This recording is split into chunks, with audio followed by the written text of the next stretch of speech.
ಶಬರಿಮಲೆಗೆ ಮಹಿಳೆಯರ ಪ್ರವೇಶ ವಿಚಾರಕ್ಕೆ ಸಂಬಂಧಪಟ್ಟಂತೆ ಸುಪ್ರೀಂ ಕೋರ್ಟ್ ಪುನರ್ ಪರಿಶೀಲನೆಯ ಅರ್ಜಿಯನ್ನ ಸ್ವೀಕರಿಸುವುದನ್ನ ಭಾರತೀಯ ಜನತಾ ಪಾರ್ಟಿ ಸ್ವಾಗತಿಸುತ್ತದೆ ಎಂದು ಚಿಕ್ಕಮಗಳೂರು ಶಾಸಕ ಹಾಗೂ ಬಿಜೆಪಿ ರಾಜ್ಯ ಪ್ರಧಾನ ಕಾರ್ಯದರ್ಶಿ ಸಿಟಿ ರವಿ ಹೇಳಿದರು. ಇವರು ಮಂಗಳೂರಿನ ಬಿಜೆಪಿ ಕಚೇರಿಯಲ್ಲಿ ಮಾಧ್ಯಮಗೋಷ್ಠಿ ನಡೆಸಿ ಬಳಿಕ ಮಾಧ್ಯಮದವರೊಂದಿಗೆ ಮಾತನಾಡಿ, ಮುಂದಿನ ಜನವರಿ 14 ಮತ್ತು 15ರಂದು ಜ್ಯೋತಿ ಮತ್ತು ಮಂಡಲ ಪೂಜೆ ಇರುವ ಕಾರಣ ಕೋರ್ಟ್ ಈ ತೀರ್ಪಿಗೆ ತಡೆಯಾಜ್ಞೆಯನ್ನ ನೀಡುತ್ತಿದ್ರೆ ಶಬರಿಮಲೆಗೆ ಹೋಗಿ ಬರಲು ಅನುಕೂಲವಾಗುತ್ತಿತ್ತು. ಈ ವಿಚಾರದಲ್ಲಿ ಕೇರಳದ ಕಮ್ಯುನಿಸ್ಟ್ ಸರ್ಕಾರ ಗೋಸುಂಬೆಯಂತೆ ವರ್ತಿಸುತ್ತಿದೆ ಎಂದು ಟೀಕಿಸಿದರು. ನೋಟು ನಿಷೇಧ ಶ್ರೀಮಂತರಿಗೆ ಅನುಕೂಲ ಮಾಡಿಕೊಳ್ಳಕ್ಕೆ ಅನ್ನುವಂತ ಆರೋಪವನ್ನು ಮಾಡಿದರು.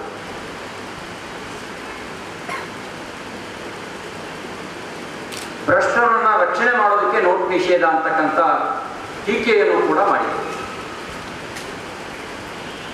ಇದೇ ಜನ ಕರ್ನಾಟಕದಲ್ಲಿ 8 ಜನ ಅವತ್ತಿನ ಸಚಿವರು ಸೇರಿದಂತೆ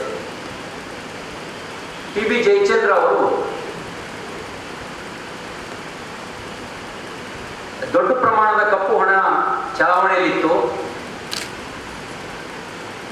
ನಾನಿವತ್ತು ನೆಮ್ಮದಿಯಿಂದ ನಿದ್ದೆ ಮಾಡ್ತೀನಿ ಅಂತಕ್ಕಂಥ ಹೇಳಿಕೆಯನ್ನ ನವೆಂಬರ್ 8ನೇ ತಾರೀಕು ರಾತ್ರಿ ಮಾಧ್ಯಮಕ್ಕೆ ಟಿವಿ ಅವರು ಕೇಳಿದ ಪ್ರಶ್ನೆಗೆ ಉತ್ತರಿಸಬೇಕಾದ ಹೇಳಿದರು. ನಾನು ಇದನ್ನು ಸ್ವಾಗತಿಸ್ತೀನಿ, ಇಂತಹ ಕಠಿಣ ನಿರ್ಧಾರ ತೆಗೆದುಕೊಳ್ಳೋರು ಒಬ್ಬರು ಬೇಕಿತ್ತು ಅಂತ ಹೇಳಿ.